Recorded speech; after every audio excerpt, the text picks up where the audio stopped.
Now, I want to tell you about a woman named Eleanor Price and how she came to build something lasting from pure nothing in the Texas prairie of 1882. You might wonder why an old storyteller like me thinks her tale matters after all these years. Well, sometimes the truest stories are about folks who didn't set out to be remarkable. They just refused to quit when quitting would have been the sensible thing to do. Eleanor arrived in Texas with everything she owned in one carpet bag and a promise that turned to dust. What she did next, with those bleeding hands and that Winchester rifle, tells us something about the kind of grit our grandmothers had, the kind we sometimes forget existed. This isn't a tale of grand adventure, but of small choices that add up to a life. The way most of our lives really are, when you think about it proper. Eleanor's palms split open on the rusted nail, and she watched the blood mix with Texas dirt as she dragged another broken board across the prairie grass. The letter in her pocket, the one that had brought her 1,500 miles from Illinois, didn't matter anymore. Hadn't mattered since the stage driver whipped his horses rather than meet her eyes, leaving her standing on that platform with 7 words burning through cheap paper. Found myself a local girl. Don't come. Marcus. $3.47 sewn into her corset lining. That's what she had left of her life's savings. The boarding house on Main Street wanted 50 cents a night. Mrs. Olson had made that clear, looking Eleanor up and down like she was calculating the risk of taking in an abandoned bride.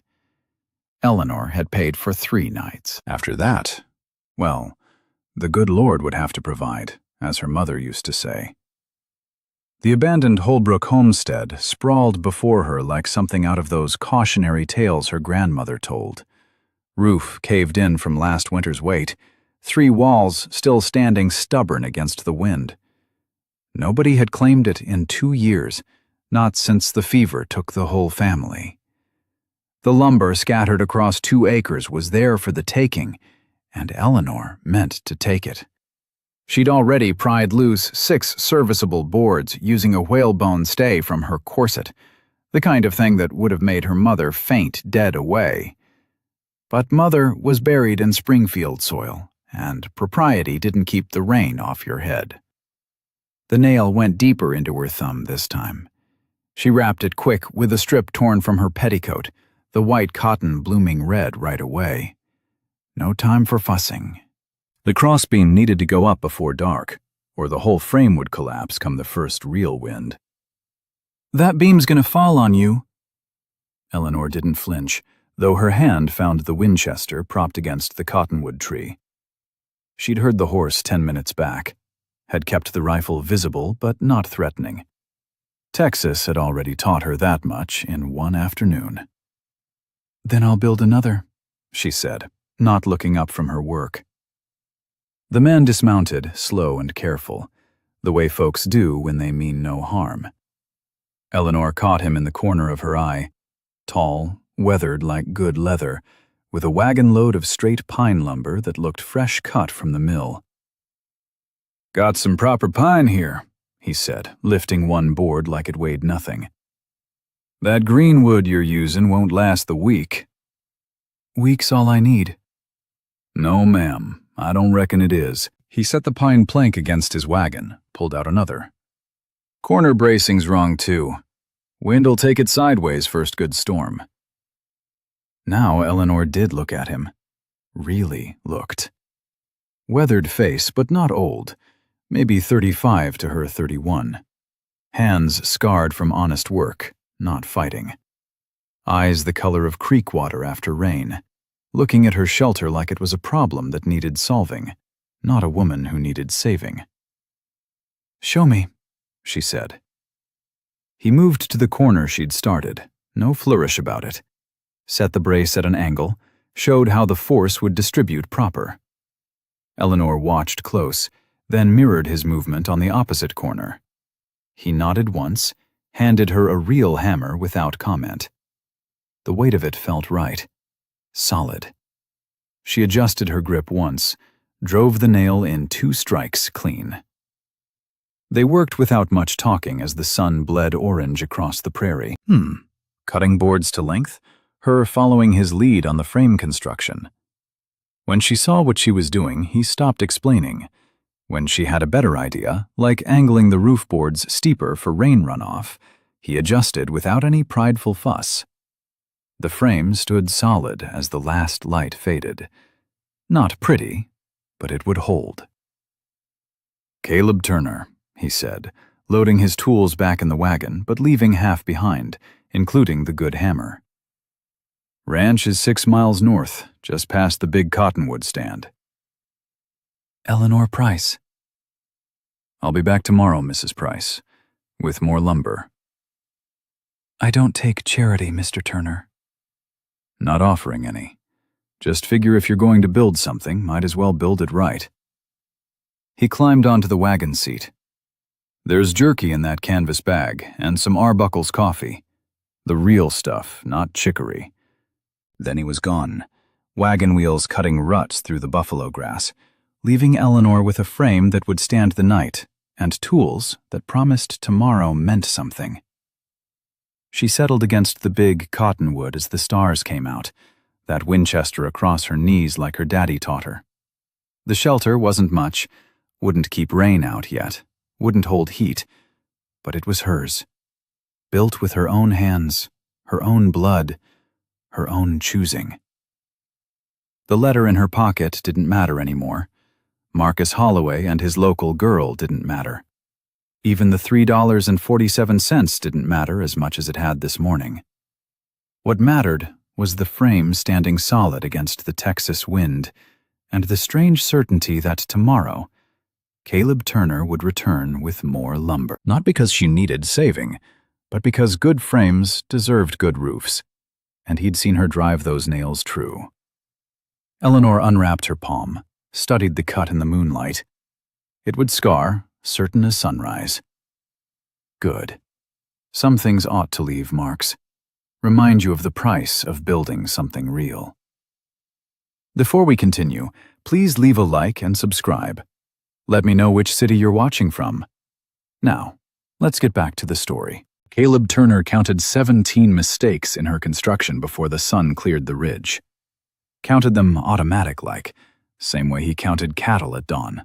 Crossbeams set wrong, support posts too shallow, boards that would warp come first rain. The woman kept working below it all, unaware that green wood beam was already bowing, fixing to crack right where she stood. 2 of his heifers had wandered down toward the creek bottom yesterday evening. That's what brought him out this way, checking the seep where stock sometimes got themselves stuck in the mud. Found the heifers easy enough, hazed them back toward the herd. Should have headed home right then. Would have, except for the sound carrying across the morning air. Wood striking wood. Wrong rhythm. Amateur's pace. The old Holbrook place. Nobody's business for 2 years running. Not since the fever took all 5 of them in one terrible week. Their lumber had weathered gray, some of it still good if you knew what to look for. The woman didn't know. She was pulling the worst pieces, the ones that would split come first hard freeze. Caleb shifted in his saddle, watching her rebrace the same board 3 times. First attempt, the angle was off by half. Second, she overcorrected. Third time she got it right. Stepped back to check it. Gave a little nod, like she'd solved something important. His mare stamped, eager to move on. The ranch meant an hour's ride back, another hour to load proper lumber, hour back here. 3 hours she'd be working under that death trap of a crossbeam. The green wood was already showing a crack, visible even from 50 yards off. She stopped sudden, hand going to the small of her back, stretched careful, the way his mother used to after too many hours over the wash tub. Then she unwrapped that palm. He could see the white bandage, even from here, spotted dark with dried blood. Looked at it close, rewrapped it tighter. Went right back to work. The Winchester propped against the cottonwood caught morning light. model 1873 from the look of it. Clean, oiled, positioned for quick reach, but not threatening. She knew that much at least. Caleb turned his mare north, decision made. The woman would last 3 hours. The crossbeam might not. The pine boards he'd cut last week for the new corral could wait. A corral could be delayed. A crushed skull couldn't be undone. The rifle shifted against the tree. She was watching him leave now, hand not quite reaching for it, but ready. Smart. Foolish about lumber, smart about strangers. 3 hours. Maybe less if that south wind picked up like it usually did by noon. The wagon wheels ground steady through the buffalo grass. That particular rhythm that meant somebody coming with purpose, not just passing by. Eleanor kept her stance wide, the hammer loose in her grip, watching Caleb Turner park his load of straight pine 20 feet from her failed construction. He climbed down deliberate-like, walked to her crossbeam, ran one work-scarred hand along the warped wood. "This'll kill you by noon." Not a question, just fact, plain as stating the sky was blue. "Then I'll die with walls around me." He looked at her direct then, first time really seeing her. His eyes held no pity, no softness, just the kind of calculation a man does when figuring board feet or cattle weight. "You always this stubborn about being wrong?" "You always this free with other folks' business?" The corner of his mouth twitched, not quite a smile. He walked back to his wagon, pulled out a 16-foot pine board, smooth as butter, carried it like it weighed nothing, set it down gentle, went back for another. Eleanor watched him unload 6 boards before she spoke. "What's your price?" "No price." He selected a claw hammer from his toolbox, hefted it, set it on the pile. "Just don't fancy riding back tomorrow to bury you." The crossbeam groaned above them like a living thing in pain. They both looked up, watched it bow another inch toward breaking. "Move," he said, quiet but firm. She moved. He positioned himself under the beam, shoulders taking the weight, lifted it clear of the supports. The cords in his neck stood out like rope. "Pull the supports out. Quick now." Eleanor grabbed the left support, yanked it free. The right one stuck in the dirt. She planted her boot against the frame, pulled harder. It came loose, sudden, sent her stumbling back 3 steps. Caleb lowered the beam-controlled, let it fall away from the structure. "Could have killed us both," she said, brushing dirt from her skirt. "Could have. Didn't." He was already measuring the gap with his arms spread wide. "Now watch close." He showed her the corner bracing without fancy words. Set the angle just so. Let her see how the weight would transfer down instead of sideways. Eleanor studied it like she'd studied her father's accounting books, looking for the logic, the pattern. Then she mirrored his work on the opposite corner, getting it right first try. He handed her the better hammer, balanced proper, handle worn smooth from years of honest use. The weight of it felt natural in her hand. The nail went in clean. 2 strikes, buried flush. "You've done this before," he said, not quite a question. "Watched my father build our barn, once." She positioned the next board, checking the angle. 20 years ago. Good memory. Necessary memory. They found a rhythm without discussing it. He'd cut to length, she'd position. She'd hold steady, he'd nail. When she saw a better angle for the roof slope, steeper to shed rain better, she just pointed. He adjusted without comment or fuss.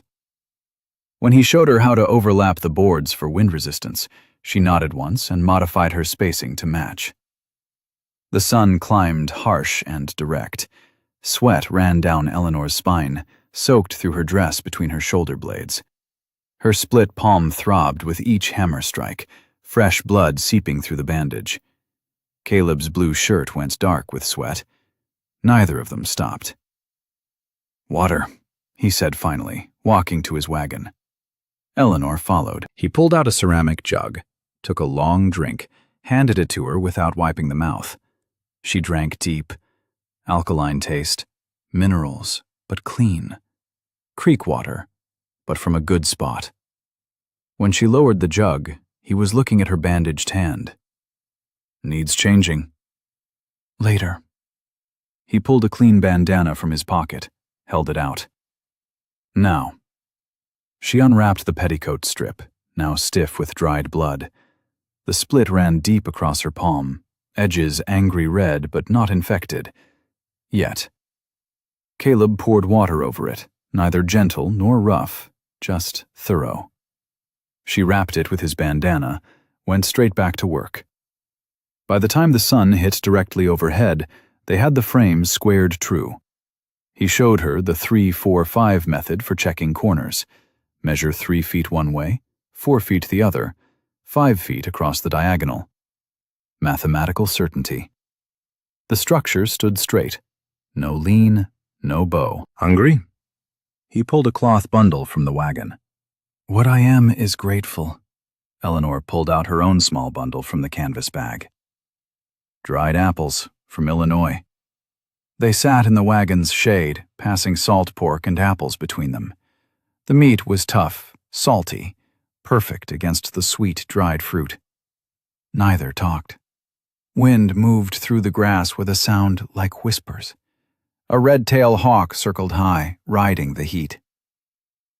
"Why here?" he asked finally. "Letter said to come." She didn't elaborate, didn't need to. "Marcus Holloway?" She looked at him sharp. "Small county," he said. "Heard he was expecting a bride. Heard he changed his mind." "Heard right." "Could do better than this." He gestured at the shelter. "Mrs. Olson's got rooms." "For 50 cents a night. I've got enough for 3 more nights." "Could work for it." "Doing what, exactly?"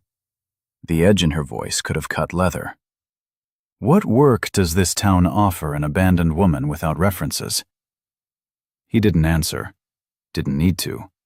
They both knew what kind of work waited for desperate women in frontier towns. They went back to the frame. Canvas for the temporary roof. He showed her how to stretch it tight, how to angle it so rain would run off instead of pooling. The sun dropped lower, painting everything gold and shadow. "Caleb Turner," he said again, more formal this time, loading his tools. "Eleanor Price." He left half the tools beside the shelter. Good tools, the hammer, a saw, a square, a tin of 10-penny nails. "Ranch is 6 miles north. If you need—" He stopped, started over. "Tomorrow. I'll bring more lumber." "I don't take charity, Mr. Turner." "Not offering any. Just figure if you're going to build something, might as well build it to last." He climbed onto the wagon seat, gathered the reins. "Besides, you work steady. Not many folks do." The wagon rolled away, cutting fresh tracks through the grass. Eleanor tested each corner post, checked the canvas tension, arranged the tools he'd left in a neat row. The frame stood solid in the dying light. Not pretty, not complete, but square and true and hers. She settled back against the cottonwood, that Winchester across her knees, studying what they'd built. No, what she'd built. With guidance. Tomorrow he'd return. Not because she was helpless, but because the work wasn't finished. Her bandaged hand pulsed with her heartbeat. She flexed it, felt the split pull but hold. Like the frame around her, wounded but functional, standing despite the damage. 6 miles north, a ranch that probably needed workers. The thought formed clear and sudden. What if she asked for work instead of charity? Steam rose from the coffee pot balanced on 3 flat stones over Eleanor's morning fire. Real Arbuckle's coffee, not chicory. She'd rationed herself to half what she'd normally brew, making it last. Through the heat shimmer rising off the prairie, Caleb Turner's wagon appeared, earlier than yesterday, loaded heavier too. She counted 2 wooden crates, a toolbox, something wrapped in burlap that might be window frames. He climbed down carrying a basket covered with blue checkered cloth, set it on the flat rock she'd been using as a table, pulled back the cloth without ceremony. Biscuits, still warm enough to steam in the cool morning air, and a jar of sorghum molasses. Figured you hadn't eaten proper. He poured coffee from his own pot into 2 tin cups. Real coffee, strong enough to float a horseshoe nail. Eleanor took the cup, let the heat soak through her rewrapped palms. The bandage was fresh. She'd changed it at first light, pleased to see the split closing clean. "What's this about, Mr. Turner?" "Breakfast." He bit into a biscuit, chewed slow and thoughtful. "And business." She waited. Men like Caleb Turner didn't bring breakfast without reason. Good reason or bad remained to be seen. "Lost my cook 2 years back. Fever took her, along with half the county that summer." He dipped his biscuit in the coffee. Old bachelor habit. "Been making do since. Cowboys don't complain much, but they don't stay long either. Hard to keep good hands when the food's burnt and the books are worse." Eleanor sipped her coffee, watching him over the rim. The morning sun caught the gray threading through his brown hair, the deep lines around his eyes that came from squinting into distance. "Ranch house has quarters. Separate entrance, lock on the door from inside." He set his cup down, looked at her direct. $20 monthly, plus found. Need someone who can cook for 8 men, keep books, manage supplies. Maybe work the garden if there's time. "Why me?" "You work steady. You learn quick. You don't need explaining twice." He gestured at her shelter. "And you're sleeping under canvas with a Winchester for company. Seems you could use the work." Eleanor stood, walked to her shelter, reached into the canvas bag she'd been using for storage. Her mother's ledger, leather-bound and worn, the one thing besides the rifle she'd never sell. She carried it back, set it between them on the rock, opened it to pages covered in neat columns, dates, items, costs, running tallies. Kept books for the Miller family in Springfield. 8 in the household, 2 hired men. She turned pages, let him see the careful organization, managed purchasing, accounts payable, inventory, tracked seasonal costs against yield. Her fingers stopped at the final entry. "Until Mrs. Miller died and Mr. Miller remarried. New wife had her own ideas about staffing." Caleb studied the columns, his finger tracing down the monthly tallies, stopped at the bottom sums. "You reduced their costs by near 30%? 28%, while improving the quality of meals." She closed the ledger. "What really happened to your cook? The truth this time." "Told you the truth. Sarah Moss, 63 years old, worked for my father before me. Died in her sleep, natural as dying comes." He stood, walked to his wagon, pulled out a smaller ledger. "These are my books, or what passes for them." Eleanor opened it. Chaos. Numbers scratched out, written over, no clear system. Some pages water-stained, others torn. But underneath the mess, she could see the bones of a working ranch. Profitable, if managed proper. She ran her finger down a column, turned back 2 pages, found what she was looking for. "You're losing money on every cattle sale. Middleman's taking 15% when it should be 8, maybe 10 at most." "Suspected as much. Can't prove it without proper records." "I can prove it. Give me a week with these books. I'll show you where every penny's going." She closed the ledger, handed it back. "But I have conditions." "State them." "Sunday half-days. Use of a horse when needed for errands. No personal services beyond cooking and books. I'm not washing clothes or mending shirts. And if any of your men get notions about what a woman alone might offer, you back me, clear and public." Done. No hesitation, no haggling. "I haven't said yes." "No, but your negotiating terms means you're thinking yes." He pulled a brass key from his vest pocket, set it on the rock between them. "Quarters are ready now. Bed, dresser, washstand, stove for heat come winter. You can look before you decide." Eleanor picked up the key, heavy for its size, brass worn smooth from handling. "When would you need me to start?" "Now, if you're willing. Load your things, ride back with me.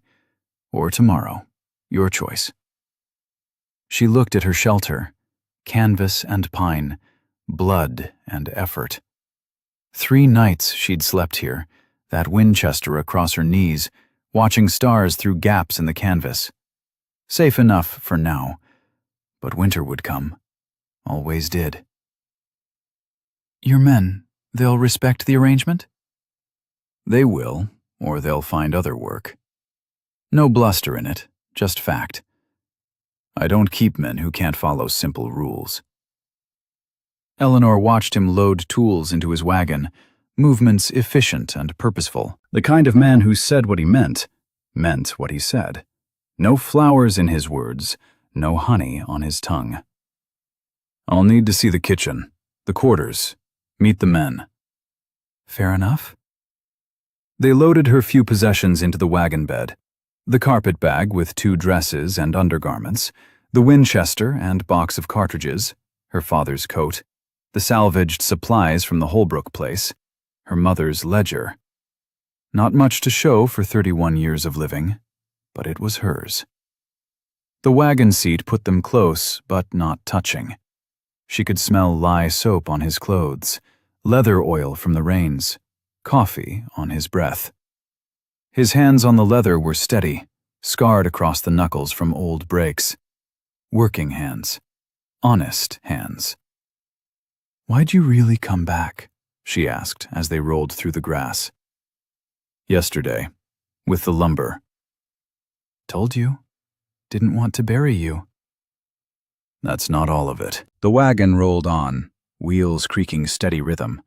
A jackrabbit burst from the grass, bounded away in zigzag panic. Caleb adjusted the reins, said nothing for so long she thought he wouldn't answer. "My mother was a mail-order bride, from Ohio. Man who sent for her died of snake bite 2 days before she arrived." He kept his eyes on the horizon. "She had $17 and a trunk of books. My father found her trying to hire on at the hotel, offered her work instead. They married 4 years later." "That why you helped me?" "No." He looked at her sideways then, quick glance. "Helped you because you were doing it wrong, and I can't abide bad construction." Eleanor found herself almost smiling. Almost. "The quarters, they really have a lock?" "Best money could buy. Ordered from Dallas." The ranch appeared over a low rise. Main house, 2-story, painted white some years back, paint now worn to gray wood in places. Barn, solid and huge. Bunkhouse, smoke rising from the chimney. Various outbuildings, smokehouse, tool shed, what might be a chicken coop. Everything squared proper, built to last. 3 cowboys stood by the corral, watching the wagon approach. Another appeared from the barn. All of them looking at her, measuring what her presence meant. "Second thoughts?" Caleb asked. Eleanor straightened her spine, lifted her chin the way her mother had taught her. "No, but I want 25 monthly, not 20. He pulled up the wagon, considered. 22. 23, and first month in advance." The corner of his mouth twitched again. Done. The cowboys were walking over now, curious but trying not to show it. Eleanor could see the questions in their faces, the doubt, maybe hope for better meals. She'd faced worse. The miller's hired men had taken 3 weeks to accept her authority in the kitchen. These couldn't be harder. Caleb came around, offered his hand to help her down from the wagon. Brief contact, his calloused palm against her bandaged one.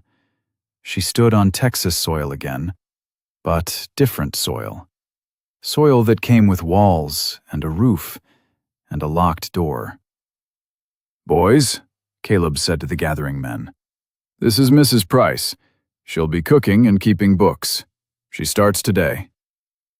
Mrs. Price. Not Eleanor. Not the abandoned woman.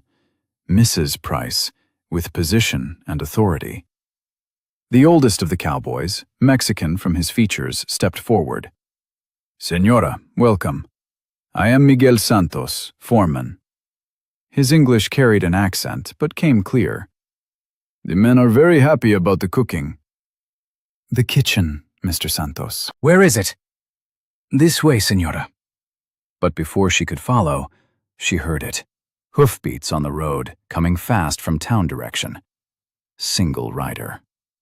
Everyone turned to look. The rider came through the gate without slowing, pulled up hard near the wagon.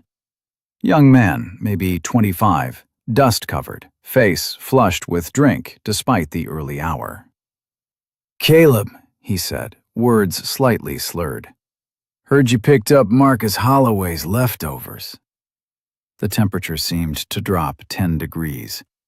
Eleanor felt every man go still, waiting. "Jack." Caleb's voice came flat and cold. "You're drunk, and you're leaving." Jack Randall swayed in his saddle, caught himself on the horn. Former foreman, Eleanor realized, the one whose chaos filled those ledger books. "Just wanted to see the woman who thinks she can waltz in here take over Sarah's kitchen." His bloodshot eyes found Eleanor. "Heard all about you in town. The abandoned bride. The charity case." Eleanor stepped forward before anyone could stop her. "Mr. Randall, is it? I've seen your bookkeeping. Interesting arithmetic you practice." Jack's face went red, then white. "You don't know nothing." "I know 28 and 15 make 43, not 35. I know November's cattle count was off by 6 head. I know—" "Enough." Caleb moved between them. "Jack, ride out. Don't come back." Jack wheeled his horse, nearly fell, caught himself. "This ain't over, Caleb. Not by half." He looked at Eleanor again. "Watch yourself, woman. Accidents happen on ranches." He spurred his horse too hard, galloped through the gate. The men stood quiet, watching dust settle. Miguel spoke first. "Señora, perhaps we should show you the kitchen now." Eleanor followed him, legs steadier than her stomach. The other cowboys dispersed, but she felt them watching.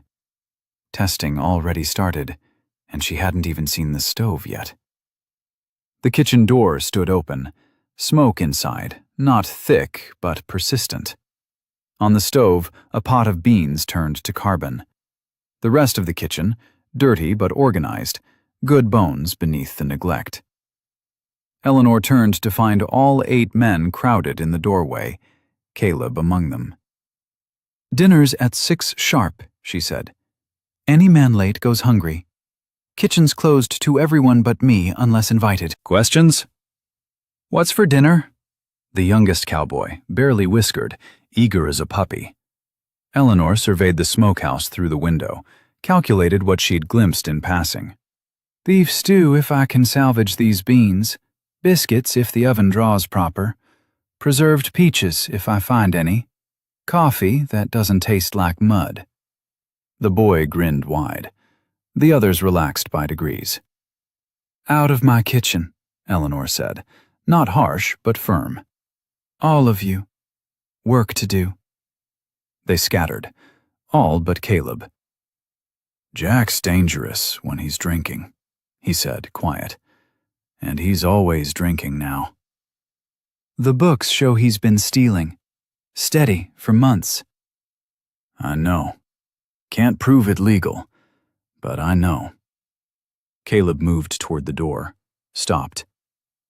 The shotgun behind that door. It's loaded. You know how to use it?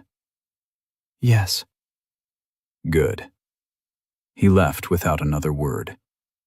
Eleanor stood alone in the kitchen. Her kitchen now. Smoke still lingered from the burnt beans.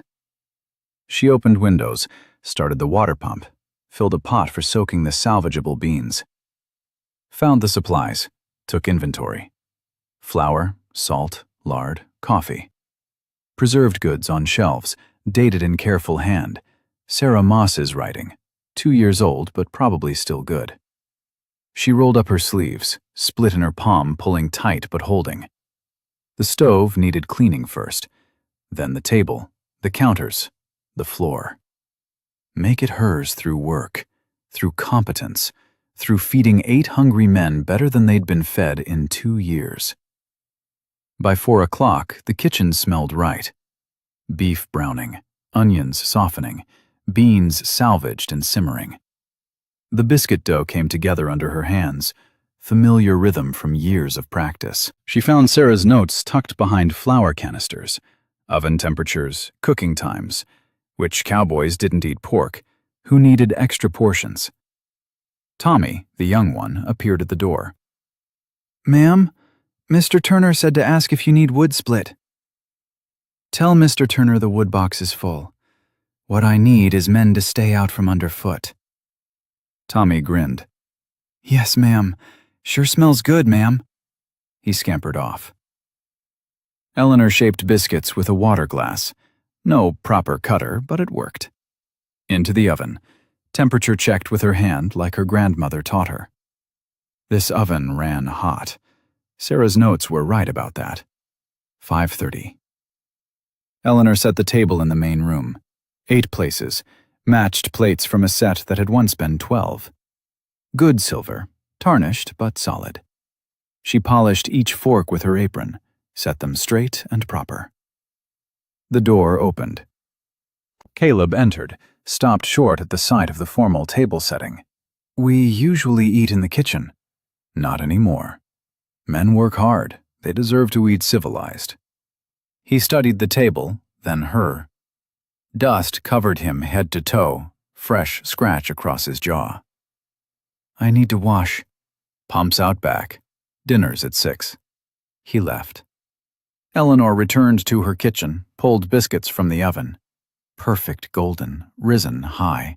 Set them in a basket, covered with clean cloth. The stew was ready, thick and rich. Preserved peaches found and arranged in a glass bowl. Coffee, strong and clear. 5:55.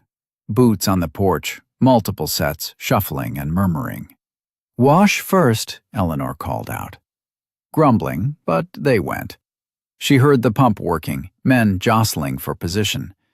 Through the window she saw Caleb standing back, letting his men go first. When they finished, he washed thoroughly, water streaming down his forearms. 6 o'clock exactly. They filed in, cleaner than she'd yet seen them, hair slicked back with water, hands scrubbed pink. Tommy had changed his shirt. They stood behind chairs, uncertain. "Sit," Eleanor said. They sat. She brought the stew pot, ladled generous portions, set the basket of biscuits center table, the preserved peaches at the far end. Poured coffee, black and strong. Nobody moved. "Eat," she said. Miguel took the first bite, his eyes closed. "Madre de Dios." That broke the dam. Hands reached for biscuits, spoons scraped bowls. Tommy grabbed 3 biscuits before Eleanor raised an eyebrow at him. He put one back, grinned sheepish. "These biscuits," said James, the quiet one. "They're like..." He stopped, searching for words. "Like Sarah used to make," Caleb said soft. First words he'd spoken since sitting. "Better," James said, then looked stricken. "No disrespect to Sarah." "None taken," Eleanor said. "Sarah left good notes. I just followed them." The meal continued with the quiet intensity of hungry men eating well.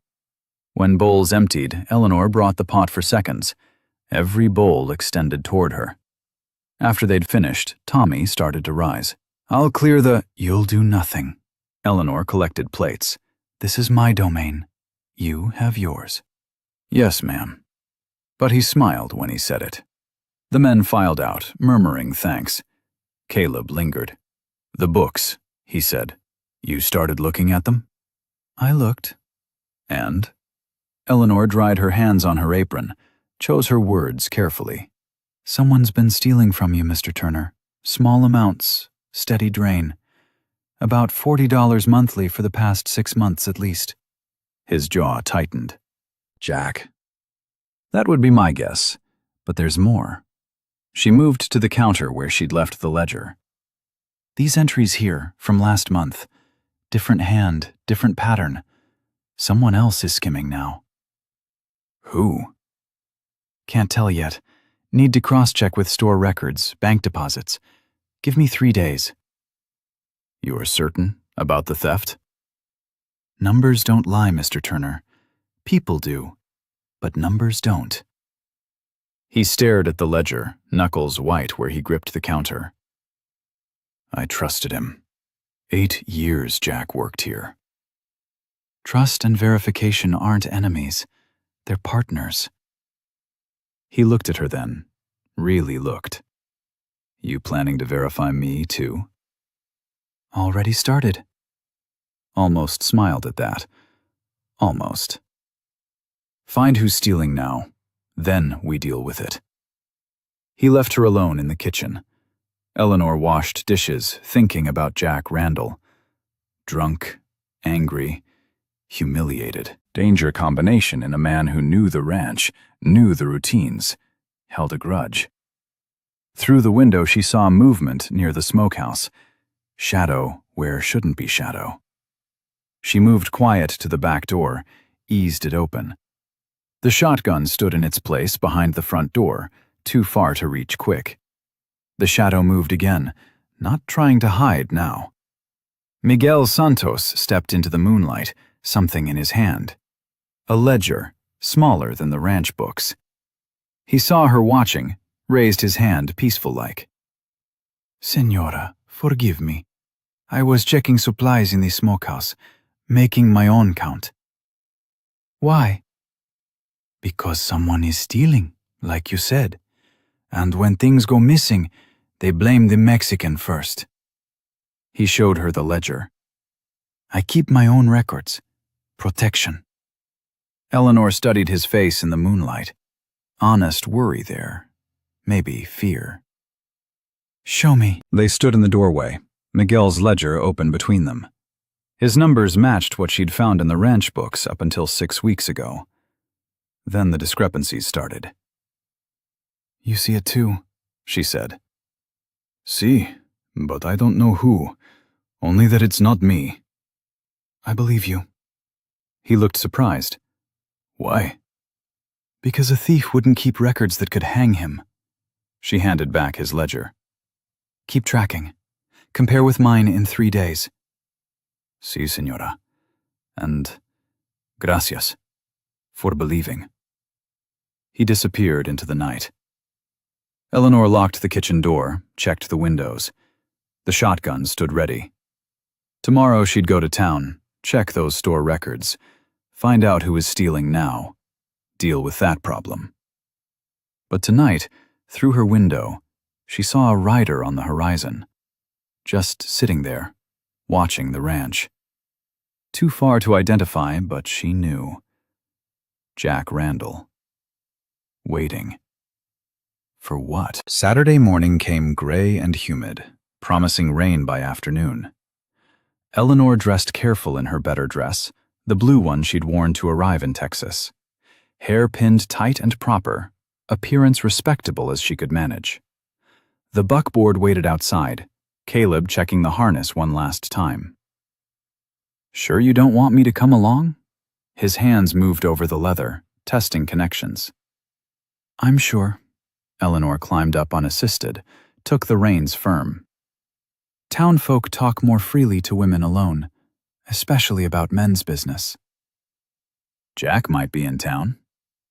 Jack's always in town on Saturdays, drinking at Murphy's saloon by noon. She adjusted her grip on the leather. I'll be back by 3. The road to town cut straight through grassland, ruts deep from years of wagon traffic. Eleanor kept the horse steady, mind working through what she needed. Store records, purchase orders, delivery confirmations. The thief had left a trail. They always did. Town appeared, gradual-like. Cemetery first, with its wooden crosses and occasional stone marker. Then the church, with its paint peeling in long strips. Then the scatter of buildings that made up Main Street. Saturday busy with ranch families in for supplies. Eleanor tied the buckboard secure outside Morrison's Mercantile. The bell above the door announced her entrance. Conversations stopped cold. 5 women near the fabric counter turned as one body to examine her. Mrs. Henderson stood at their center, banker's wife, sharp-faced and sharper-tongued from what Eleanor had heard. Why, if it isn't Mr. Turner's new help. That pause before help stretched long enough to mean something else entirely. Eleanor walked to the counter, back straight. Mr. Morrison, I need to review the Turner Ranch account records. Morrison, thick through the middle and nervous in the eyes, glanced at the women. That's Mr. Turner's private business, which he's asked me to manage. Eleanor kept her voice level but carrying. Unless there's a problem with his credit? No problem. Morrison pulled out a thick ledger, set it heavy on the counter. No problem at all. Eleanor opened it, ran her finger down the columns. There, purchases that didn't match the ranch records. Tobacco, whiskey, ammunition. Charged to Turner's account but never delivered to the ranch. She memorized dates, amounts, patterns. Interesting reading. Mrs. Henderson had moved closer, her group following like ducklings. Educational. Eleanor didn't look up. Must be quite educational, working so closely with Mr. Turner. The woman's voice dripped honey over poison. All alone out there, just the 2 of you. Now Eleanor did look up, met her eyes direct. 8 ranch hands, Mr. Santos as foreman, and a lock on my door. Hardly alone, Mrs. Henderson. Still, people will talk. People always talk when they have nothing better to occupy their time. A younger woman at the edge of the group, blonde, pretty in a faded way, touched Mrs. Henderson's arm gentle-like. Perhaps we should— You're the one Marcus Holloway was expecting. Mrs. Henderson's voice went sharp as broken glass. The mail-order bride. The store went silent as a held breath. Even Morrison stopped pretending to arrange goods on the shelf. I'm the woman with a job and wages, Eleanor said even, which is more than Marcus Holloway can offer anyone, from what I hear. Someone coughed. The blonde woman's face flushed red as sunset. Eleanor understood sudden. This was the local girl Marcus had chosen instead. Mr. Morrison, I need copies of these pages. Eleanor indicated 6 months of records. Mr. Turner will pay for your time. I can't just— The door opened. Caleb entered, hat in hand, filling the space with his presence. Ladies? He nodded to the group, then focused on Morrison. My bookkeeper needs those records. Today. Yes, sir, Mr. Turner. Right away. Morrison scrambled for paper and pencil. Caleb moved to Eleanor's side. Not touching, not close enough to imply anything improper, but present. Solid. Find what you needed? Most of it. He looked over her shoulder at the ledger. His jaw tightened at certain entries. Morrison, these tobacco purchases. Who picked them up? I'd have to check the delivery log. Check it. Morrison pulled another ledger from beneath the counter, fingers fumbling the pages. Here, those were picked up by Jack Randall. Signed for right here. 2 weeks after I let him go. Caleb's voice stayed level, but Eleanor saw his hands clench. He's been charging to my account as a former employee. He said you'd approved it. For his final wages, I paid him in full the day he left. Caleb closed the ledger with controlled force. From now on, nothing charges to my account without Mrs. Price's written approval. Clear? Yes, sir. Very clear. Mrs. Henderson sniffed loud enough for the whole store to hear. How modern! A woman handling money matters. A competent person handling money matters, Caleb corrected. The woman part just happens to be true. He turned to Eleanor. What else do you need? Bank records. Deposit slips for the last 6 months. Henderson's bank. Caleb looked at Mrs. Henderson. Your husband available? Her mouth pursed like she'd bitten into a green persimmon. He's always available for the Turner account. Good. Caleb gestured to the door. Mrs. Price? Eleanor preceded him out, felt the eyes following like heat on her back. On the boardwalk, she stopped. You didn't need to come. Yes, I did. He walked beside her toward the bank, matching her pace. Jack's at Murphy's. Has been since 10 this morning. Drunk and getting drunker, running his mouth about you. What's he saying? Nothing worth repeating, but the men heard, and they're not happy about it. They reached the bank corner. Miguel wanted to come to town, deal with it himself. Why would Miguel care what Jack says about me? Because you believed him. About the records, the stealing. First person in authority who's taken his word over suspicion. The bank door stood open. Mr. Henderson waited inside, thin as his wife was sharp. Nervous smile pasted on his face. Mr. Turner, Mrs. Price, heard you were coming. Your wife's efficient, Caleb said dry. That she is. Henderson pulled out papers already prepared. What exactly do you need? Eleanor examined the deposit records. More discrepancies. Deposits recorded in ranch books but never made. Money skimmed between ranch and bank. These 3 deposits from last month. Do you have the slips? Henderson checked. No record of them. Never made. That's $90 total, Eleanor calculated quick. In 1 month. Caleb's knuckles went white where he gripped the counter. Who had access to make deposits? You, of course. Jack, when he was foreman, and... Henderson stopped. And whoever you gave permission to. Like Miguel Santos. He made one 2 weeks ago. Eleanor felt Caleb go still beside her. She pulled out her notebook, checked dates. That deposit was made in full, $20 exactly. I have the slip. Yes, but the missing deposits were on different dates, when Miguel was working the north pasture, 40 miles from town.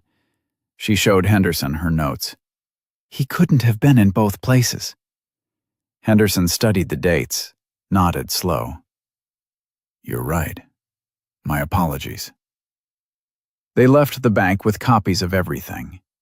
On the street, Eleanor noticed people watching from doorways and windows. The abandoned mail-order bride and the rancher together in town. By evening, stories would spread like spilled water.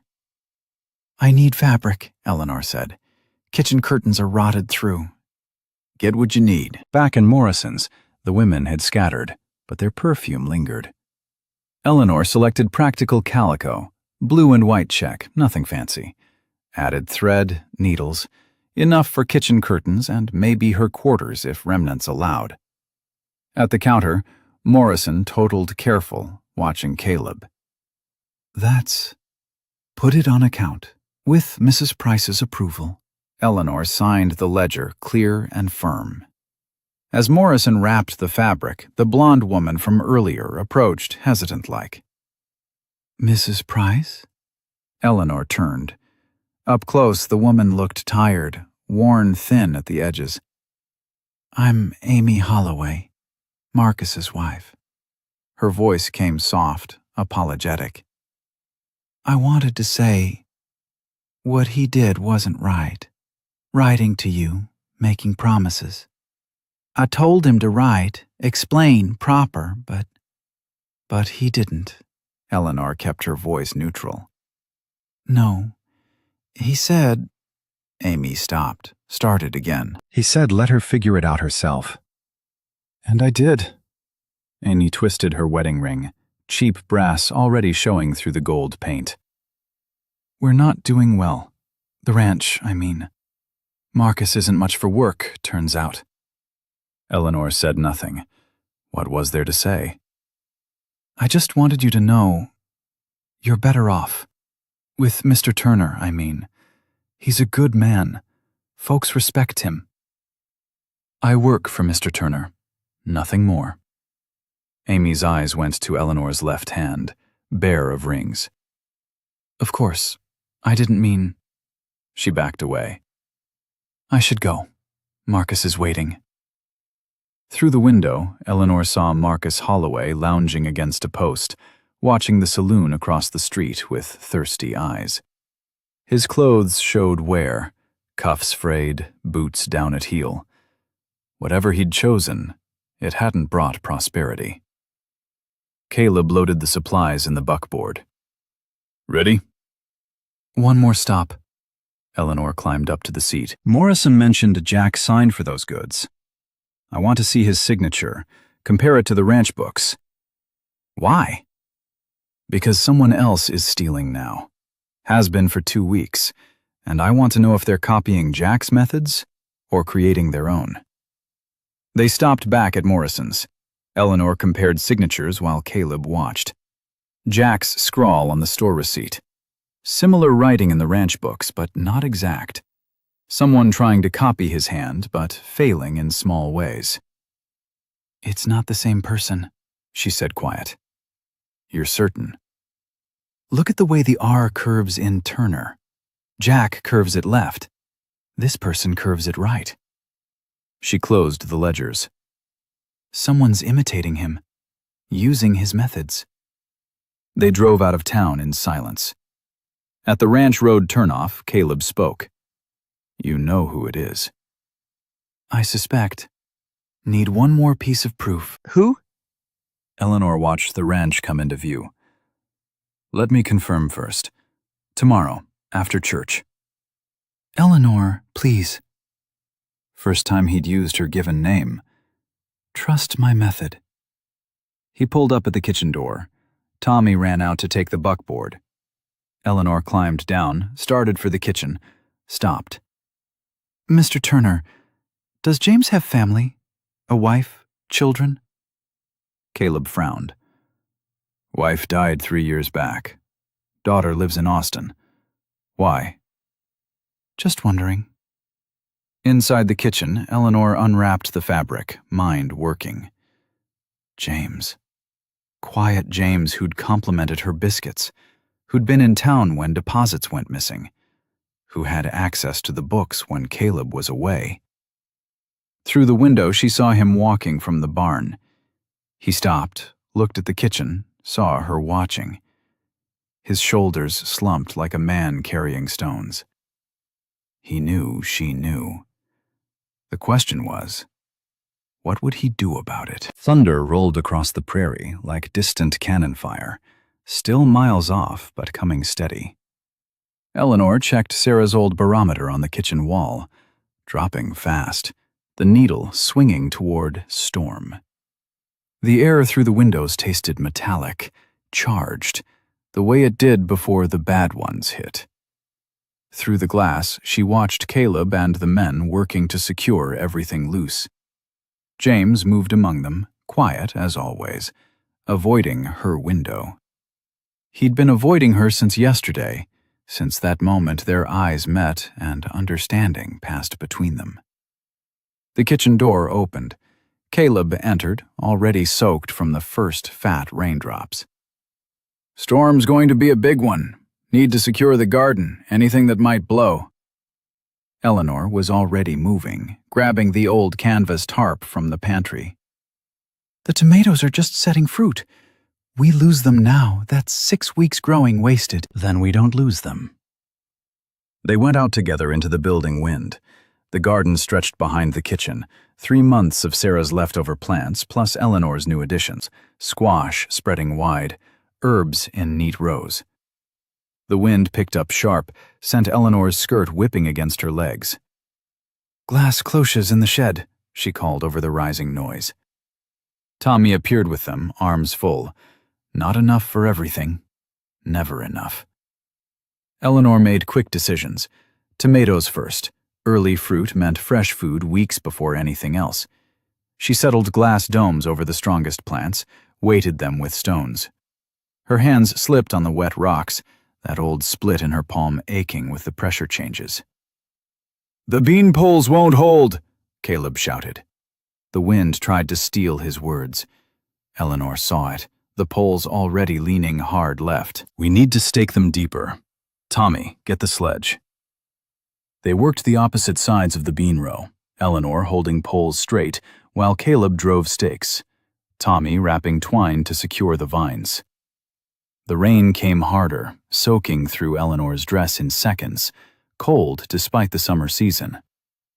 Lightning flashed white, thunder immediate behind it. Close. Too close. "The squash," Eleanor started. "Leave them. Not worth it." Caleb grabbed her arm as she reached for more cloches. "Inside, now." But Eleanor pulled free, grabbed the last piece of burlap. That one squash plant, the biggest, already showing fruit set.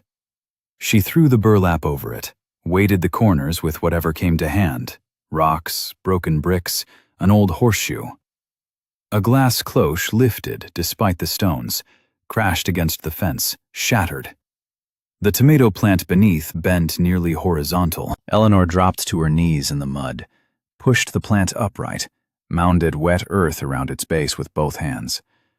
Glass shards bit into her palms through the mud. Blood mixed with rain, washed pink, washed away. "Eleanor!" Caleb's voice, urgent now. She packed more earth, building the mound higher, giving the plant backbone to stand against the wind. Her palms burned, but she kept packing, shaping, willing that plant to hold. Strong hands under her arms, lifting. Caleb, half carried, half dragged her to the kitchen door. They tumbled inside together, door slamming behind them hard enough to rattle every dish on the shelves. Water streamed from her hair, her clothes. Blood seeped from both palms now, dozens of small cuts from the glass. She grabbed a kitchen towel, pressed it between her hands. The door burst open again. Miguel, Tommy, 3 others crowding in, all soaked through. "Everyone accounted for?" Caleb did a quick count. "James is securing the barn doors," Miguel said. "Wouldn't leave the horses." Thunder shook the house. Hail started, white stones bouncing off the windows like gravel thrown by an angry hand. One window cracked, spiderweb pattern spreading from the impact point. "That'll hold or it won't," Caleb said, moving Eleanor away from the glass. "Nothing we can do now." She pulled away, went to the stove. "Coffee. Everyone needs coffee." "Your hands can hold a coffee pot." She filled it one-handed, set it on the stove that was still hot from dinner preparations. "Tommy, cups. Miguel, that bottle of whiskey in the high cupboard, Sarah's medicinal stores." They organized themselves without discussion. Cowboys knew storm behavior, how to wait it out. Tommy found cards in a drawer. Someone pulled chairs around the table. Normal storm routine, except for Eleanor's blood dripping steady on the floor. "Sit," Caleb ordered. "Let me see." Eleanor sat. He took her hands, gentle but firm, unwrapped the towel. Glass slivers caught the lamplight like tiny stars. Some pieces deep, others just surface scratches. Blood welled from a dozen places. "This needs proper tending." He pulled his chair close, too close for propriety, but propriety had drowned in the storm. "Miguel, the sewing basket. Tommy, clean water. Caleb worked with the same careful attention he'd shown teaching her to frame corners. Each sliver found and pulled with Eleanor's own sewing needle. Water poured over the cuts, not gentle but thorough. She didn't flinch, didn't pull away, just watched his face as he worked. That scrape on his jaw from days ago had healed to a thin line. New lines around his eyes. Concentration lines. "Why?" he asked, quietly, just for her. "Why risk this for tomatoes?" "Because once something starts producing, you protect it. Otherwise, what was the point of planting?" His hands stilled on hers. He looked up, met her eyes. Something passed between them, unnamed but real as the storm. The door crashed open. James stumbled in, wind shoving him from behind. He fought the door closed, turned. His clothes were torn, blood on his face from a flying branch. "Barn's secure," he gasped. "But—" Another crack of thunder. The damaged window gave way, burst inward. Glass and rain and wind invaded the kitchen. Everyone moved at once, Miguel grabbing a tablecloth to cover the opening, Tommy pushing the table away from the window, Caleb shielding Eleanor with his body. They fought the tablecloth into place, nailed it with whatever came to hand. The wind tried to tear it away, but it held, bellying in and out like something breathing. James stood apart, watching Eleanor. Their eyes met again. His mouth opened like he wanted to speak, closed again. He turned away, but not before she saw it. Desperation, deep as a well. The storm peaked, roared, passed over. Still raining, but the violence was moving on. The kitchen felt smaller with all of them in it, warmer. Eleanor's hands throbbed in rhythm with her heartbeat, wrapped now in clean cloth torn from her spare petticoat. "Tomorrow we'll see what survived," Miguel said, philosophical. Ranch life was always tomorrow, always what survived and what didn't. Eleanor stood, went to the window. Through the gap beside the tablecloth, she could see the garden, or what was left. Bean poles down, despite their work. Squash plants stripped bare. But there, one tomato plant still standing under its broken cloche, the one she'd mounded earth around. Still bent, but standing. "Your plants made it?" Tommy asked, hopeful. "Some, maybe. Morning will tell." She turned from the window, found James watching her again. He stood, moved toward the door. "I need to check something in the barn." "In this weather?" Miguel frowned. "Wait till morning." "Can't wait."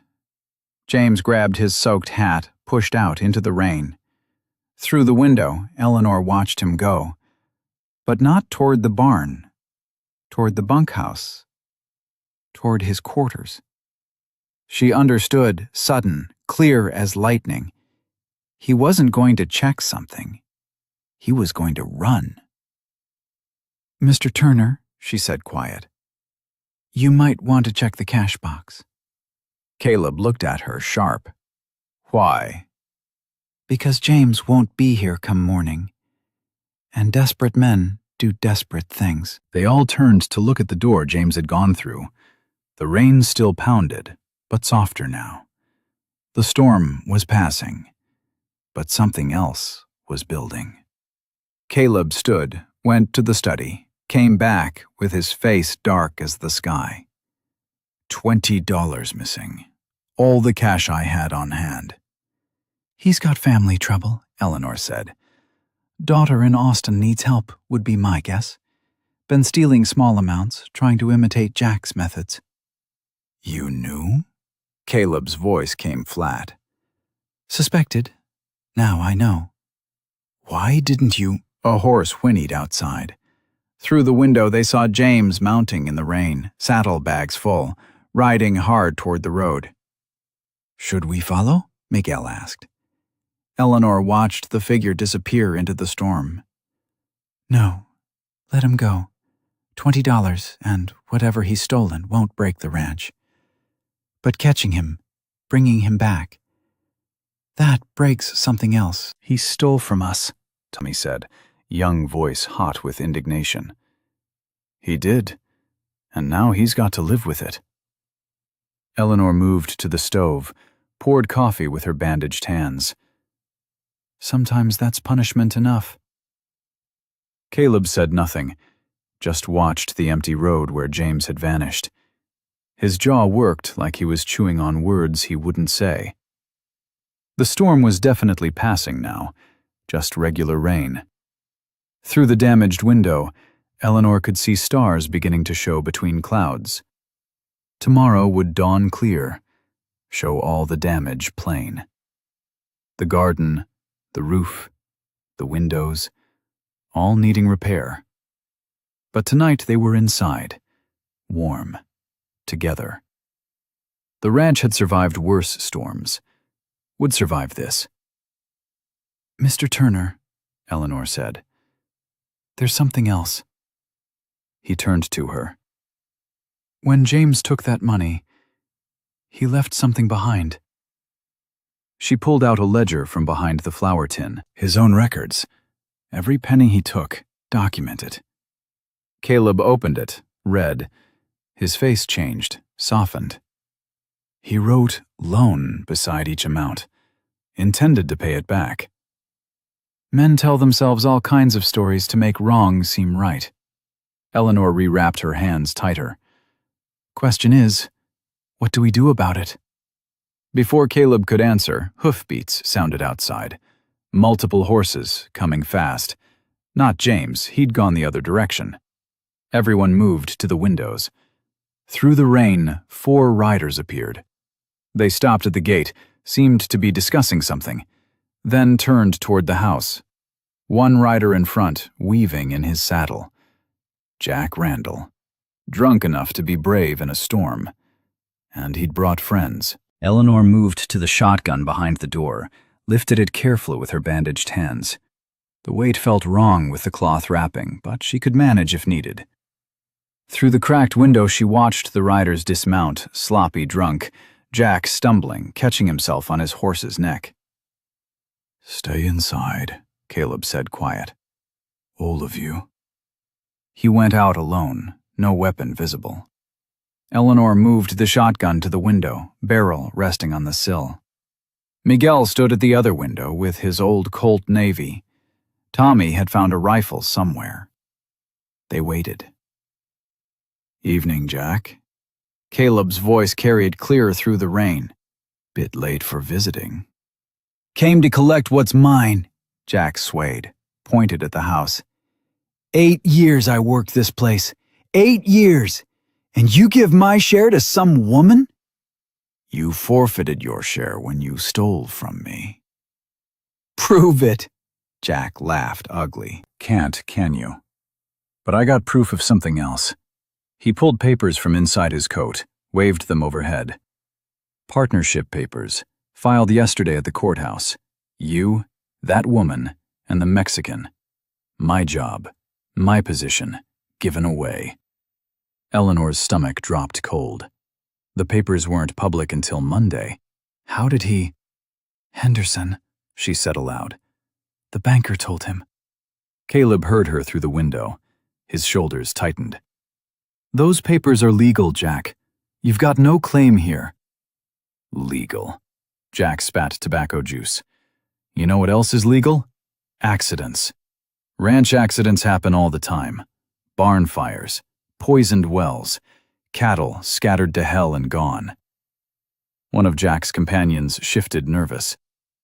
"Jack, we came to talk, not threaten." "Shut up, Carol." Jack took a step forward, unsteady. "I'm talking to my former partner here." "Ain't that right, Caleb? We were partners, building this place." "You were my foreman. Paid wages for work done, that's all." "That all?" Jack's voice went high, wounded. "Sarah treated me like family. Fed me at her table. And when she died, what did I get? Nothing. Not even a mention in her will." Eleanor understood then. This wasn't about money. Not really. It was about belonging, about being counted as family, and coming up short. Sarah left her savings to her sister in Ohio, Caleb said, steady. You know that. I know. I kept this place running for 2 years after she died. Me, not you. You were grieving, useless. I held it together. Jack's voice cracked. Then you wake up one day, decide I'm stealing, throw me out like trash. You were stealing. Taking what I'd earned. Jack pulled out a flask, drank deep. But now you got your new woman, your new books, everything neat and tidy. Eleanor had heard enough. She set down the shotgun, walked out the door before anyone could stop her. The rain hit cold, soaked through her bandages immediately. Mr. Randall? Jack turned, saw her, smiled mean. The abandoned bride herself. Come to defend your new kingdom? Come to make you an offer. That stopped him. His companions looked confused. Caleb started to speak, but Eleanor raised her hand slightly. Trust me. What kind of offer? Jack asked, suspicious. You say you're owed 8 years of building this place. Fine. Let's talk numbers. Eleanor pulled out the small ledger she'd grabbed from inside. 8 years as foreman, standard wages plus room and board. That's approximately $9,600 you were paid, fair and square. That's not. You stole $600. We have proof. Morrison's records, bank records, your own signatures. She opened the ledger, rain spotting the pages. But there's something else. Jack waited, swaying. 3 months ago, you sold cattle on the side. 15 head to a buyer from Fort Worth. Thought you were clever, marking them as dead from disease in the ranch books. Eleanor showed him the page. But you forgot. Dead cattle still leave bones. Bones that get counted and burned. Miguel counts everything. There are no bones, Jack. His face went white under the dirt and stubble. 15 head, at $30 each. That's $450, plus the $600 from petty theft. You owe this ranch $1,050. You can't prove. I can and will. Sheriff Thompson's cousin bought those cattle, has a bill of sale with your signature. Eleanor closed the ledger. Here's my offer. Leave tonight, never come back. We write off the debt as severance pay you think you're owed. And if I don't? Sheriff arrives Monday morning with a warrant. Texas takes cattle theft serious. That's 5 to 10 years, minimum. Jack's companions backed toward their horses. Carol spoke up nervous. Jack, we should go. This ain't worth prison. Shut up! Jack pulled his pistol, waved it wild. Nobody's going anywhere until... Miguel's voice came from behind Eleanor. Drop it, amigo. Jack turned.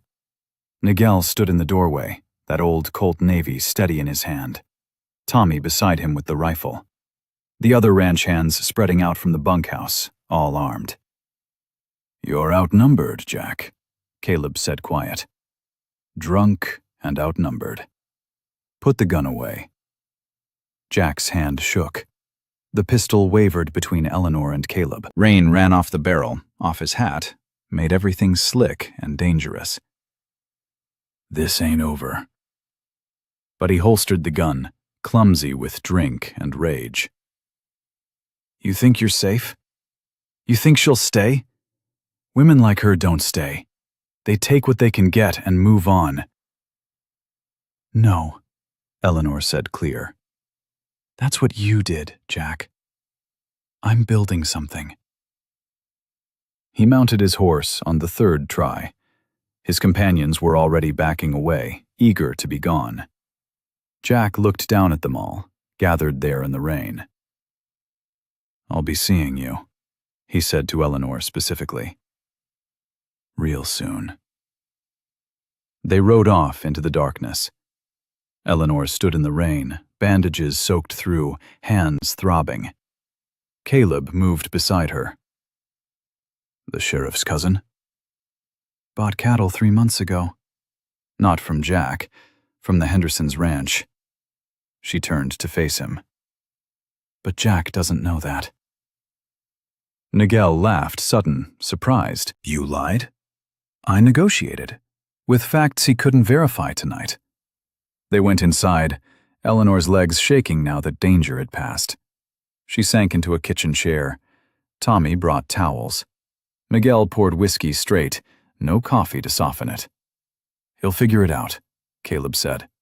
When he sobers up, he'll know you played him. By then he'll be halfway to San Antonio if he's smart. Eleanor unwrapped her soaked bandages.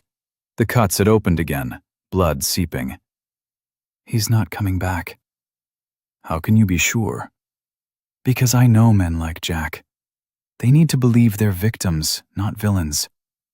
I gave him a story he can tell himself. Forced out by a lying woman, betrayed by ungrateful friends. He'll ride away feeling righteous instead of criminal. Caleb rewrapped her hands with fresh cloth, gentle but thorough. You took a hell of a risk walking out there. Calculated risk. Jack's a coward when sober, dangerous when drunk, but only to those he sees as weak. She flexed her fingers, testing the wrapping. I needed him to see me as an equal threat. The books, Miguel said, sudden. The numbers you quoted, were any of them real? Eleanor smiled, tired. All of them, except the sheriff's cousin. Jack did steal those cattle, did sell them to Fort Worth. I found the evidence this morning. Then why not have him arrested? Because a man in prison can't pay back debts. A man run out of town can't cause more trouble. She stood, moved to the stove. And because this ranch doesn't need the scandal. Bad for business. Caleb studied her. You're protecting my reputation? I'm protecting my investment. $23.47, remember? That's everything I have in this world, Mr. Turner. I intend to see it grow. The rain had stopped complete now. Through the broken window, stars showed clear. Tomorrow would dawn bright, show all the storm damage plain, but also show what survived. Eleanor. Caleb's voice came strange, formal. There's something else we need to discuss. She turned. He stood there, all the men behind him, like something rehearsed. The partnership papers. When I filed them yesterday, I did something else. He pulled out a different paper from his vest pocket. I had Henderson draw this up. Eleanor took it, read by lamplight. Her name at the top. Legal language she had to read twice to understand. This makes me a full partner? Equal shares? Not equal. 40%. Miguel has 10. I keep 50. Caleb's jaw worked. But if something happens to me, illness, accident, whatever, you and Miguel inherit equal. The kitchen went silent. Even the wind outside seemed to pause. Why? Eleanor's voice came out whisper soft. Because you saved this ranch. With your books, your courage, your bleeding hands protecting tomato plants. He gestured at the men behind him. Ask them. They voted unanimous. Tommy stepped forward, young face serious. You gave us back our home, Mrs. Price. Meals like Sarah used to make. Pride in the place again. Miguel nodded. You believed me when no one else would. Treated me as a man, not just a Mexican hand. The others murmured agreement. These tough men, these cowboys who'd seen her arrive with nothing, now standing behind her, literal and figurative. Eleanor looked at the paper again. 40% of a working ranch. From abandoned woman to landowner in one storm-soaked night. I don't know what to say. Say yes, Caleb said quiet. Stay. Build something lasting.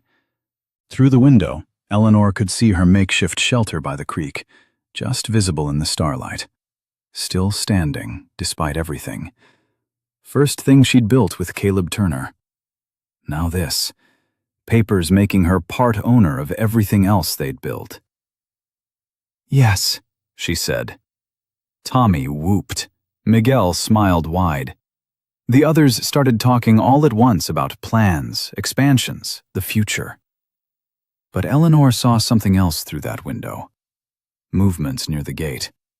A single rider, sitting still, watching. Not Jack. Wrong shape, wrong posture. James. Come back to face whatever justice waited. Or come back for something else entirely. She touched Caleb's arm, pointed. His face darkened. I'll handle this. No. Eleanor picked up the shotgun again. We handle it. Together. That's what partners do. They moved toward the door. Behind them, the men fell silent, watching. James had dismounted, stood at the gate with his hands visible, empty, waiting. But for what? James stood at the gate with rain dripping off his hat brim, hands empty at his sides. The $20 he'd stolen bulged obvious in his shirt pocket. Eleanor lowered the shotgun, but kept it ready. Caleb stopped 10 feet from the gate. Come to return what you took? Caleb's voice carried no heat, just tired disappointment. Come to explain. And pay back. All of it. James pulled out the 20, then a leather pouch from his saddlebag. $130 total.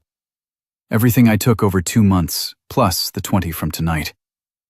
Eleanor moved closer, studied his face in the starlight. Red eyes, hollow cheeks, hands trembling, but not from drink, from shame. Your daughter, she said. Austin. She's in trouble. James's composure cracked. Consumption. Doc says she needs the sanitarium in El Paso. Dry air, proper care. Costs $50 a month. His voice broke completely. She's all I got left in this world. Caleb took the money, counted it. This is $10 extra. Interest. For the theft. For the betrayal. James removed his hat, held it against his chest. I kept telling myself it was borrowing, that I'd pay it back when she got better. But stealing's stealing, no matter what stories we tell ourselves. Yes, Eleanor said. It is. Miguel and the others had gathered on the porch, watching. The night had gone quiet after the storm, just dripping water and distant thunder moving away. I'll pack my things, James said. Be gone within the hour. No. Caleb's single word stopped him. You'll stay. Work off the debt proper. James looked up confused. After what I did? After what you did and made right. Caleb pocketed the money. Your daughter needs that sanitarium. You need wages. Ranch needs workers who own their mistakes. But I stole, lied, ran. Eleanor stepped forward. Then came back. That's the part that matters. James stood there like a man afraid to believe in grace. Water dripped from the porch roof, counting seconds. Finally, he spoke. The others, they'll never trust me. Trust is earned back, same as it's lost, Miguel said from the porch. Day by day, work by work. Tommy nodded. The other hands murmured agreement, not forgiveness exactly, but willingness to see what came next. There's conditions, Caleb said. Books stay with Mrs. Price only. You account for every penny spent, every mile traveled. And your daughter, she writes monthly, tells us how she's doing. We're investing in her recovery now, too. James's legs seemed to give out. He leaned against the gatepost. Why?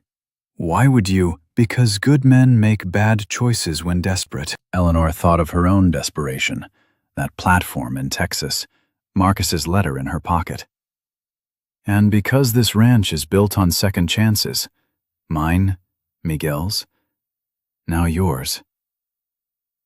They went back inside, James to the bunkhouse, the others scattered to dry clothes and rest. Eleanor and Caleb stood alone in the damaged kitchen. Glass still littered the floor. The window gaped behind its makeshift cloth covering. Tomorrow's work waiting everywhere she looked. You knew he'd come back, Caleb said. Hoped. Men who keep records of their thefts aren't lost complete. They still have conscience enough to measure the wrong. She started sweeping glass into a pile, careful of her bandaged hands. Your mother, the mail-order bride from Ohio. What about her? Did she ever regret staying, taking that job with your father? Caleb found another broom, started on the far corner. Asked her once, when I was maybe 15. She said regret was a luxury for people with better choices. She had a choice between starving proud or living practical. She chose living. And the marriage? 4 years later? She said love grew slow but sturdy, like oak trees. Not pretty at first, but strong enough to weather storms. He stopped sweeping, looked at her direct. Why are you asking? Eleanor set down her broom, walked to the document still lying on the table. The partnership papers. Her name in legal black ink. Because I need to tell you something. She pulled out her mother's ledger, opened to the back page. Hidden there, pressed flat, a photograph. Herself, 5 years younger, standing beside a tall man in a good suit. My husband, Thomas Price, died 3 years ago of typhoid.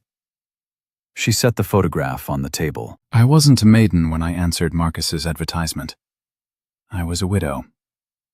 Caleb studied the photograph. Why hide it? Because men want fresh starts, not used goods. Because widows are bad luck or easy marks, depending on who's asking. She closed the ledger. Because I wanted to choose who knew my past and when. And now? Now I'm part owner of this ranch. My past matters because it shaped what I know, how I work, why I came here. She touched the photograph gently. Thomas was a good man. Taught me bookkeeping, treated me fair. When he died, his brother inherited everything. Law said a wife had no claim without children. So you came west.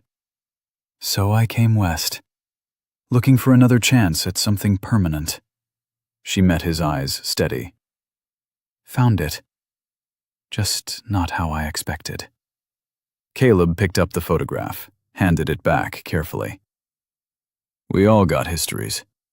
Things we carry. Doesn't change what we're building now.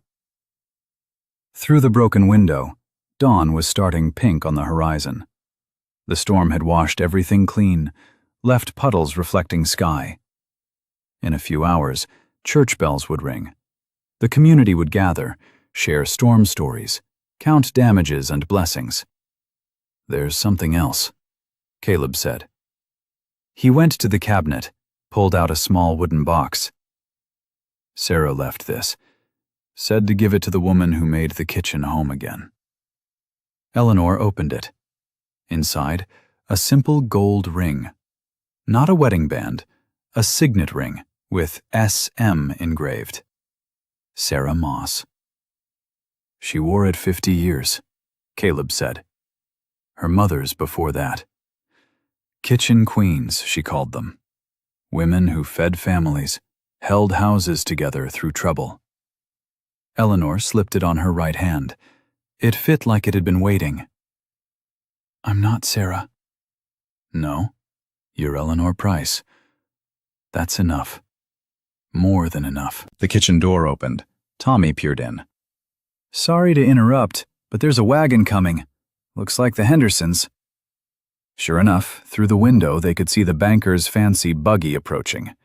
Mrs. Henderson held a parasol despite the early hour. Mr. Henderson drove, looking uncomfortable. "On a Sunday morning?"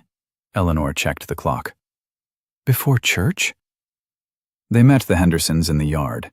Mrs. Henderson stayed in the buggy, mouth pursed. Mr. Henderson climbed down, handed Caleb an envelope. "From Judge Morton. Arrived late last night by special courier." Caleb opened it, read, his face changing, handed it to Eleanor. Marcus Holloway and Amy Holloway versus Eleanor Price. Breach of contract. Seeking damages for expenses incurred bringing aforementioned Eleanor Price to Texas under false pretenses. "He's suing me?" Eleanor almost laughed. "For what damages?" "Says here the stage ticket cost him $40. Room and board promised, another $20. Emotional distress," Henderson coughed, $100. Emotional distress. Now Eleanor did laugh. "He wrote me 7 letters, made promises, then married another woman before I arrived. Judge wants all parties Monday morning, 9 sharp. Henderson shifted uncomfortable. "There's more. Jack Randall's been talking. Says you threatened him, made false accusations. Might bring charges." "Let him," Eleanor said. "I have books proving every penny he stole." Mrs. Henderson finally spoke from the buggy. "You've certainly stirred things up, Mrs. Price. Or is it Miss? There seems to be some confusion about your marital status." Eleanor felt Caleb tense beside her. She touched his arm, light calming. "It's Mrs. Price, widow of Thomas Price of Springfield, Illinois. Died 3 years past of typhoid." She stood straighter. "Any other questions about my history you'd like answered public-like?" Mrs. Henderson's mouth opened, closed, opened again. "Well, I never." "No," Eleanor agreed. "You never did. Never worked a day. Never built anything with your own hands. Never chose to stay somewhere difficult when running would have been easier." She stepped closer to the buggy. "So perhaps you should stick to gossiping about things you understand." Henderson climbed back in his buggy quick. "Monday morning, 9 o'clock. Don't be late." They watched the buggy retreat. The sun was full up now, showing all the storm damage clear. The garden half destroyed, roof missing shingles, that broken window like a gap tooth. But also showing what survived. The tomato plants still standing. The bean poles that held. The house itself, solid on its foundation. "Monday's troubles can wait," Caleb said. "Today we've got church, then repairs." "No," Eleanor said. "Today we've got something else first." She walked to the rise behind the house where you could see for miles, the shelter by the creek visible in the distance, her first construction still standing. The ranch spread out below, damaged but not destroyed. Caleb followed, stood beside her. "What are we doing?" "Deciding." Eleanor turned to face him. "I've got partnership papers saying I own 40% of this ranch. You've got a judge wanting to hear Marcus Holloway's lies tomorrow. Storm damage needing weeks of repair. A foreman who stole but came back. A cook who's really a widow. And Jack Randall somewhere out there, probably drunk and getting angrier." "That's a lot of troubles." "That's a lot of materials." Eleanor pulled Sarah's ring off, looked at it in the morning light, put it back on. "Question is, what are we building with them?" Caleb was quiet for a long moment. Then he pulled something from his pocket. Another ring, this one plain gold, worn thin. "My mother's wedding band. Been carrying it 3 months, since the day I found you building with broken boards." He held it out. "Seems like we should stop building separate and start building together." Eleanor looked at the ring, at him, at the ranch spread below. That's a proposal? That's a practical suggestion. We're already partners in business, already working side by side, already trusting each other with everything that matters. And what about the rest? The part that's not practical? He moved closer, close enough she could smell soap and leather and coffee. The rest grows slow but sturdy, like oak trees, strong enough to weather storms. Eleanor took the ring, simple, honest, real, like everything else they'd built. The judge, Marcus, the town gossip. Won't matter if we're married. Can't sue a woman whose husband is standing right there. Can't gossip about propriety when there's wedding papers filed. He paused. But that's not why I'm asking. Then why? Because you took broken boards and made shelter, took a failing ranch and made it profitable, took suspicious men and made them family. His hand found hers, careful of the bandages. Because you're the right materials for building something permanent. Eleanor slipped the ring on. It sat next to Sarah's ring, like they'd always been meant to share that finger. Well then, Mr. Turner, looks like we've got a wedding to plan. Today? Why wait? Storm's past. Preachers available. And we've got 8 witnesses, 9 if James stays. From below, Miguel called out, "Señor! Señora! Breakfast is ready!" They walked back down together. In the kitchen, Miguel had managed biscuits, not as good as Eleanor's, but decent. Coffee, strong enough to float horseshoes. The men gathered around the table, Sunday clothes for church. "Boys," Caleb said, "change of plans. We're getting married this morning. You're all witnesses." Tommy dropped his biscuit. Miguel smiled wide. The others started talking all at once. "But what about Marcus's lawsuit?" Tommy asked. Eleanor held up her left hand, both rings catching light. "What lawsuit? Can't sue a married woman without her husband's consent. And Mr. Turner doesn't consent. But Jack is gone. And if he comes back, he'll find us stronger than before." James spoke from the doorway. "I'd be honored to stand witness, if you'll have me." "Every family needs someone who knows the cost of staying," Eleanor said. "You're welcome." The sun climbed higher. Church bells would ring soon. But first, breakfast. Then a wedding. Then rebuilding what the storm had damaged. All with the right materials, the right partner, the right choice to stay and build. Eleanor looked around the table. These men who'd become family. This kitchen that had become home. This life built from nothing but determination and broken boards and the choice to keep building. "Eat up," she said. "We've got a full day ahead." And they did. Fuller than she could have imagined that day on the platform, with Marcus's letter crumpling in her pocket. Sometimes the best structures were built from whatever materials came to hand. Sometimes they were built to last. Let me tell you something true about the story of Eleanor Price. It wasn't really about the Texas prairie, or the broken boards, or even the storm that nearly took everything. It was about the moment we choose to stop running and start building. Every person reading this who's ever started over with nothing but determination knows that feeling. Eleanor's bleeding hands pressing glass-cut earth around a tomato plant speaks to anyone who's protected something fragile because it mattered more than the pain. We follow her from that abandoned platform to the kitchen table surrounded by chosen family because we recognize ourselves in that journey.